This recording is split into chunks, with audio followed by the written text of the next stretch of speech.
भावंडांकडे पाहून चांगदेव महाराजांना लगोलग ज्ञानदेवांच्या विलक्षण सामर्थ्याचा प्रत्यय आला.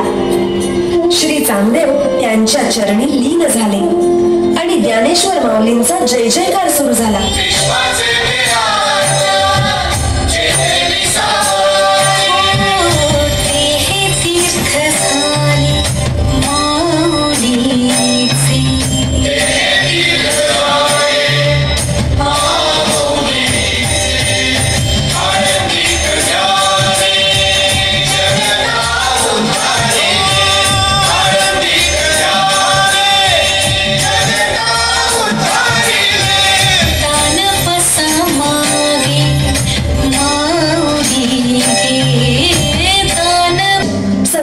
मुलं म्हणून हेटाळणी होतच होती.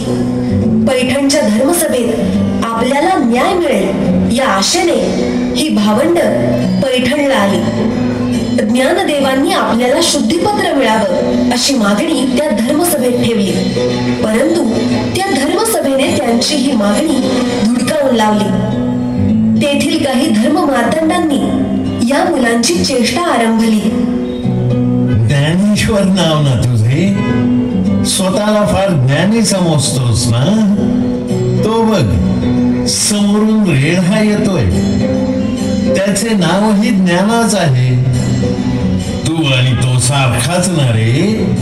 विद्वान पंडित हो, तुम्ही म्हणता ते अगदी बरोबर. या रेड्याच्या आणि माझ्यात खरोखरीच काहीही फरक नाही.